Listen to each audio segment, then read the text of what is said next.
Hey guys, welcome to हिमसीकर career point. तो हिमसीकर करियर पॉइंट के इस प्लेटफॉर्म में एक बार आपका फिर से स्वागत है। तो जिला सीरीज हमारी चल रही है, इसके अंतर्गत यह हमारा दूसरा जिला है चंपावत जनपद। तो बिना किसी देरी के वीडियो को स्टार्ट करते हैं। सबसे पहले हम देख लेते हैं चंपावत जनपद का इतिहास। तो चंपावत जनपद का गठन 15 सितंबर 1997 ईस्वी को हुआ था। चंपावत गठन से पूर्व अल्मोड़ा का हिस्सा था, जिसे 1972 में पिथौरागढ़ जनपद के अंतर्गत एक तहसील बनाया गया था। ठीक है, तो प्रश्न आएगा चंपावत जनपद कब तहसील के रूप में आया था। तो 1972 ईस्वी में पिथौरागढ़ जनपद के एक तहसील के रूप में यह अस्तित्व में आया था। चंपावत की स्थापना प्रथम चंदवंशी राजा सोमचंद ने की थी और यहीं पर सोमचंद ने राजबुंगा का किला बनाया था। ठीक है, तो प्रश्न आ जाएगा कि राजबुंगा का किला कहाँ है। तो है चंपावत के अंदर। ठीक है, अगला प्रश्न है चंपावत के कानदेव पर्वत पर भगवान विष्णु का कुर्मु अवतार हुआ था। चंपावत का प्राचीन नाम कुर्मु है। काली नदी होने के कारण इसे काली कुमु भी कहा जाता है। ठीक है, और चंपावत गढ़ की गाड़ व चंपावती नदी के संगम पर स्थित है। चंपावती नदी के नाम से ही चंपावत नाम पड़ा था। तो प्रश्न आएगा कि चंपावत की नदियों के संगम पर स्थित है। तो गढ़ की गाड़ और चंपावती नदी के संगम पर चंपावत स्थित है। गोल्लचौड़ किला चंपावत में स्थित है। ठीक है, एक है राजबुंगा का किला, दूसरा है गोल्लचौड़ किला। ठीक है, अगला है कुमाऊं क्षेत्र का पहला नगर चंपावत को माना जाता है। इसे गोलू देवता का मूल निवास भी माना जाता है। तो इसमें क्वेश्चन बनेगा कि कुमाऊं क्षेत्र का पहला नगर कौन सा है। तो चंपावत। ठीक है, अब हम देखते हैं चंपावत जनपद की भौगोलिक स्थिति के बारे में। तो चंपावत का क्षेत्रफल 1766 वर्ग किलोमीटर है और क्षेत्रफल की दृष्टि से राज्य का सबसे छोटा जिला है। ठीक है, चंपावत क्षेत्रफल की दृष्टि से राज्य का सबसे छोटा जिला है। उसके बाद रुद्रप्रयाग और बागेश्वर। ठीक है, चंपावत की सीमा 4 जिलों से लगती है, पिथौरागढ़, अल्मोड़ा, नैनीताल व उधम सिंह नगर। ठीक है, चंपावत जिले की सीमा नेपाल से लगती है। लापसा दर्रा चंपावत व पिथौरागढ़ के बीच में है। तो प्रश्न बनता है कि लापसा दर्रा कहाँ पर स्थित है। तो लापसा दर्रा चंपावत को पिथौरागढ़ से जोड़ता है। अब देखते हैं चंपावत जनपद के ताल, गुफा एवं कुंड के संबंध में। तो श्यामला ताल चंपावत जिले में सफ़ेद रंग के कमल खिलते हैं। ठीक है, तो प्रश्न यहाँ पर बनेगा कि सफ़ेद रंग के कमल के लिए प्रसिद्ध ताल है श्यामला ताल, कहाँ पर स्थित है। तो चंपावत में। ठीक है, श्यामला ताल के पास विवेकानंद आश्रम झूला मेला लगता है। तो श्यामला ताल के पास विवेकानंद आश्रम है, वहाँ पर झूला मेला लगता है। चंपावत जिले में स्थित झिलमिल ताल की आकृति गोल है। प्रश्न आएगा कि झिलमिल ताल कहाँ स्थित है। तो यह चंपावत जनपद में स्थित है। कहाँ पर है। विवेकानंद आश्रम के समीप यह झिलमिल ताल है। अगला है कोली ढेक झील चंपावत में निर्मित की जा रही है। ठीक है, प्रश्न आएगा कि कोली ढेक झील कहाँ पर स्थित है। तो यह है चंपावत जिले में। अगला प्रश्न है चंपावत में पाताल रुद्रेश्वर गुफा की खोज 1993 ईस्वी में 14 वर्ष के एक बालक द्वारा की गई थी। तो प्रश्न बनेगा कि पाताल रुद्रेश्वर की गुफा कहाँ पर स्थित है। तो यह है चंपावत जिले में। प्रश्न बनेगा पाताल भुवनेश्वर की गुफा कहाँ पर स्थित है। तो वो हो जाएगा पिथौरागढ़ जिला। ठीक है, अगला है गब्यूड़ी गुफा चंपावत के देवीधुरा में स्थित है। तो बन जाएगा कि गब्यूड़ी गुफा कहाँ स्थित है। तो यह चंपावत में स्थित है। ठीक है, सीताकुंड चंपावत में स्थित है। प्रश्न बनेगा कि सीताकुंड कहाँ स्थित है। तो सीताकुंड चंपावत जिले में स्थित है। अब देखते हैं चंपावत जनपद के प्रमुख पर्यटन स्थल के संबंध में कुछ प्रश्न। चंपावत के 9 डूंगाघर मकान में किसी कोने से गिरने पर 9 ही पत्थर दिखाई देते हैं। तो प्रश्न बनता है कि 9 डूंगाघर किस जिले में स्थित है। तो चंपावत जिले में। ठीक है, और अगला है चंपावत में वाणासुर को किले की स्थानीय भाषा में मारकोट कहा जाता है। तो प्रश्न यहाँ पर बनता है कि वाणासुर का किला कहाँ स्थित है। तो वाणासुर का किला स्थित है चंपावत जनपद में। ठीक है, अगला है राजबुंगा का किला कहाँ पर स्थित है और इसे किसने बनाया था। तो राजबुंगा का किला चंपावत जनपद में स्थित है और इसे सोमचंद द्वारा बनाया गया था। ठीक है, प्रश्न आएगा माउंट एबॉट चर्च कहाँ स्थित है, तो माउंट एबॉट चर्च है चंपावत के लोहाघाट में स्थित। अगला देख लेते हैं। 1901 ईस्वी में स्वामी विवेकानंद ने चंपावत जनपद में रामकृष्ण शांति मठ की स्थापना की थी।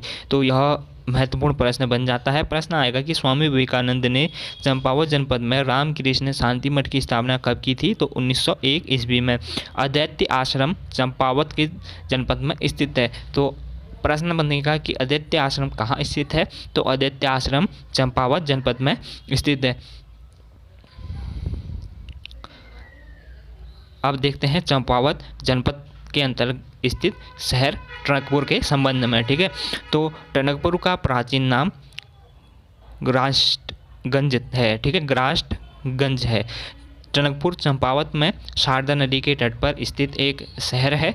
टनकपुर पूर्णागिरि मंदिर का प्रवेश द्वार है। तो प्रश्न बनेगा कि पूर्णागिरि मंदिर का प्रवेश द्वार निम्न में से कौन है, टनकपुर, लोहाघाट, ठीक है, खटीमा। तो इसमें से हमने बताना है क्या है, टनकपुर। ठीक है, 1880 ईस्वी में शारदा नदी की बाढ़ में ब्रह्मदेव मंडी बह गई थी। 1890 ईस्वी में अंग्रेज सैलानी टलक व हसी टनकपुर क्षेत्र के भ्रमण को यहाँ इन्होंने अपने लिए बंगले बनाए थे। टनकपुर को बसाने का श्रेय मिस्टर टाल्क को जाता है, जिनके नाम पर टलकपुर और बाद में टनकपुर यहाँ का नाम हो गया था। ठीक है, अब हम जानते हैं लोहाघाट के संबंध में। तो चंपावत जनपद के अंतर्गत दूसरा प्रसिद्ध शहर है लोहाघाट। तो लोहाघाट लोहानी नदी के क्या है, तट पर स्थित है। पुराणों में लोहाघाट को लोहारगल कहा जाता है और लोहाघाट को सुई नाम से भी जाना जाता है। ठीक है, लोहाघाट को सुई कहते थे। पिथौरागढ़ क्षेत्र को शोर क्षेत्र कहा जाता था। ठीक है, अगला है ऋषिवेश्वर महादेव मंदिर लोहाघाट में आस्था का केंद्र है। तो ऋषि लोग कहाँ बैठते थे, लोहाघाट में। तो ऋषिवेश्वर महादेव का मंदिर कहाँ पर स्थित है, तो लोहाघाट में यह आस्था का केंद्र है। मानेश्वर मंदिर चंपावत में स्थित है। ठीक है, चंपावत में मानेश्वर मंदिर भी वहीं है और ऋषिवेश्वर महादेव का मंदिर भी चंपावत में स्थित है। सूखी ढांग क्षेत्र चंपावत के लोहाघाट में आचार के लिए प्रसिद्ध है। ठीक है, प्रश्न आ जाएगा कि सूखी ढांग क्षेत्र कहाँ स्थित है, तो सूखी ढांग क्षेत्र चंपावत जनपद में स्थित है। अब देख लेते हैं चंपावत जनपद का प्रसिद्ध आश्रम मायावती आश्रम के संबंध में। ठीक है, तो यहाँ पर है मायावती आश्रम, जिसकी स्थापना हुई थी 19 मार्च 1899 ईस्वी में। ठीक है, और जिसको बनाने का मुख्य भूमिका निभाई थी एच सेवियर ने। ठीक है, स्वामी विवेकानंद 3 जनवरी 1901 को मायावती आश्रम आए और 15 दिन तक यहाँ पर इन्होंने प्रवास किया था। मायावती आश्रम में धर्मार्थ अस्पताल की स्थापना 1903 ईस्वी में की गई थी। तो प्रश्न बन जाएगा कि मायावती आश्रम में धर्मार्थ अस्पताल की स्थापना कब हुई थी, 1903 ईस्वी में। स्वामी विवेकानंद 3 जनवरी 1901 को मायावती आश्रम आए और इन्होंने यहाँ पर 15 दिन क्या करा था, प्रवास किया था। और मायावती आश्रम की स्थापना 15 मार्च 1899 को हुई थी और इसमें जो महत्वपूर्ण भूमिका रही हो रही एच सेवियर की। ठीक है, अब देखते हैं चंपावत जनपद के महत्वपूर्ण मेले और त्यौहार। लड़ीधोरा मेला चंपावत में पद्मा देवी के मंदिर में लगता है। तो प्रश्न बनेगा कि लड़ीधोरा मेला कहाँ से संबंधित है, तो चंपावत जनपद से संबंधित है। समझ लो लड़ीधोरा है ना, तो लड़ी मतलब चंपावत के लोग बहुत ही लड़ाकू होते हैं, समझो। तो लड़ीधोरा, ठीक है, लड़ीधोरा मेला लगता है चंपावत में। ठीक है, अगला है मानेश्वर मेला। ठीक है, मानेश्वर मंदिर अभी देखा चंपावत में है, तो मानेश्वर मेला चंपावत में मायावती आश्रम के पास लगता है। इस मेले में दुधारू पशु के रूप में पूजा की जाती है। ठीक है, गौरा अठावली मेला, ठीक है, यह राजी जनजाति का एक प्रमुख त्यौहार है जो लगता है चंपावत जनपद में। श्री पूर्णागिरि मेला चंपावत के टनकपुर के समीप अन्नपूर्णा शिखर पर पूर्णागिरि मंदिर में लगता है। तो प्रश्न बनेगा कि पूर्णागिरि मंदिर किस शिखर पर स्थित है, तो अन्नपूर्णा शिखर पर पूर्णागिरि मंदिर स्थित है। अगला है कालसीन मेला चंपावत में श्यामताल क्षेत्र में लगता है। तो श्यामताल कहाँ पर है, चंपावत में है, स्वामी विवेकानंद आश्रम के समीप स्थित है। ठीक है, और यहाँ पर कालसीन मेला भी लगता है। झूला मेला चंपावत में लगता है। जोड़ मेला मीठा रीठा साहिब चंपावत में इसका मेला लगता है। आषाढ़ी कौतिक जिसे बग्वाल का मेला भी कहते हैं, देवीधुरा चंपावत में आयोजित किया जाता है। बग्वाल मेले का मुख्य आकर्षण रक्षाबंधन को होने वाला पाषाणकालीन युद्ध है। 2013 में फूलों एवं फलों से यहाँ पर बग्वाल मेला का आयोजित किया जाता है। उससे पहले जो है यहाँ पर जो है पत्थरों से जो है मेला खिला जाता था, लेकिन 2013 के बाद पत्थरों पे जो है पाबंदी यहाँ पर लगा दी गई है। अब फूलों और फलों से यहाँ पर मेला खेला जाता है। ठीक है, अब देख लेते हैं चंपावत जनपद के प्रसिद्ध मंदिर।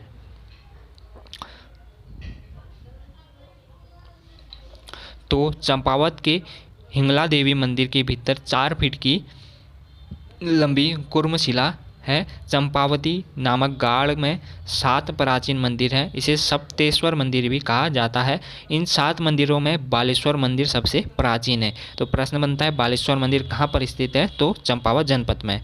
भीमपुत्र घटोत्कच का मंदिर चंपावत में है। चंपावत में देवीधुरा में बाराही देवी का भी मंदिर है, और बाराही यहाँ पर देवीधुरा चंपावत में बग्वाल का मेला भी लगता है। ठीक है, तो अगला है चंपावत में पंचेश्वर काली व सरयू नदी के संगम पर स्थित है।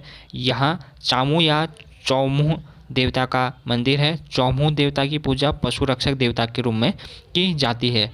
चंपावत में मीठा रीठा साहिब गुरुद्वारा है, और नरसिंह देवता का मंदिर चंपावत जिले में है। पूर्णागिरि मंदिर चंपावत के टनकपुर में स्थित है। चैत्र नवरात्र को यहाँ पर मेला लगता है। ठीक है, और अगला है हिडिंबा देवी का मंदिर चंपावत जिले में स्थित है। इसके अतिरिक्त नैनीताल जिले में भीमताल के समीप 7 ताल से जुड़ी एक पहाड़ी है जिसे हिडिंबा पर्वत कहा जाता है। इस चोटी में हिडिंबा देवी के नाम से एक देवालय भी स्थापित है। अगला है चंपावत में पूर्व की ओर एक बड़ा ऊंचा पर्वत है। इसमें कार्तेश्वर महादेव है। इसे कानदेव भी कहा जाता है। ठीक है, प्रश्न बनेगा कि कार्तेश्वर महादेव का मंदिर कहाँ पर है, तो चंपावत के में पूर्व की ओर एक बड़ा जो है ऊंचा पर्वत है, इसे कार्तेश्वर महादेव, इसे कानदेव भी कहा जाता है। ठीक है,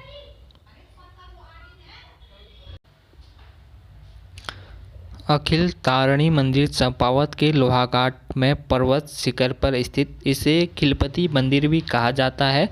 तो प्रश्न आएगा अखिल तारिणी मंदिर कहाँ स्थित है, तो चंपावत जनपद में स्थित है।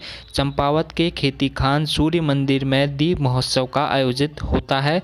जूठा मंदिर, ये प्रश्न अक्सर प्रैक्टिस सेट में दे देते हैं कि जूठा मंदिर चंपावत में किवंदनी से जुड़ा है, जहां मन्नत पूरी होने पर सोने का घंटा चढ़ाने का वादा किया गया था, लेकिन उसकी जगह तांबे का घंटा चढ़ाया गया। ठीक है, तो यहाँ पर प्रश्न आता है कि झूठा मंदिर कहाँ पर स्थित है, जो चंपावत जनपद पर स्थित है। अब चंपावत का प्रसिद्ध एक हत्यार नौला। ठीक है, यूकेएसएससी का महत्वपूर्ण प्रश्न बनता था।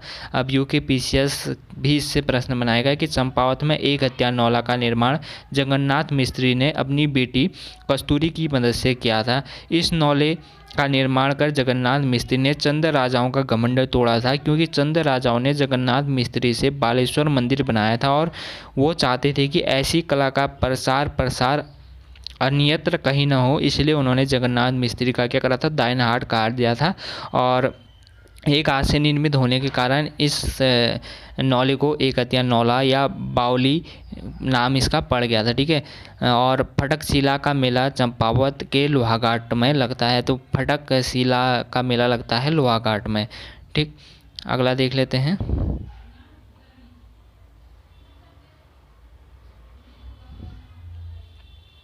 चंपावत जनपद से संबंधित अन्य फैक्ट हैं।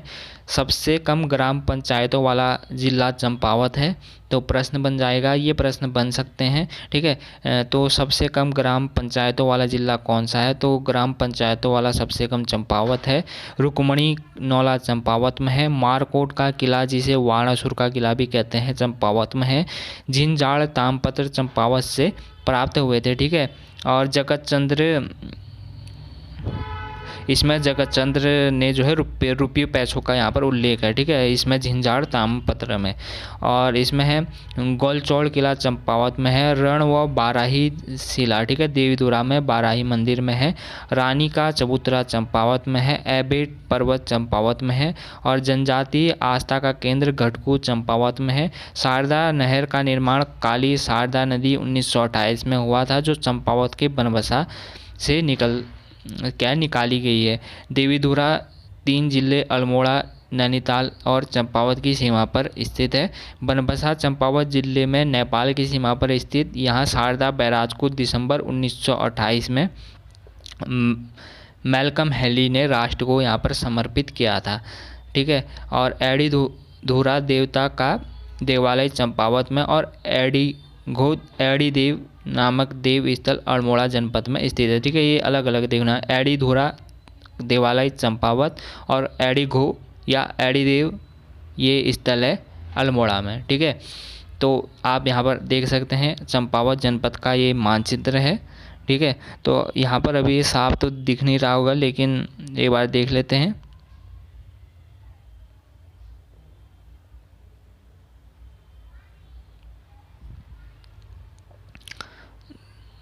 तो हमारे जो है आज 2 ज़िले कंप्लीट हो चुके हैं। इसके बाद हम देखेंगे अगला ज़िला। ठीक है, थैंक यू फॉर वॉचिंग।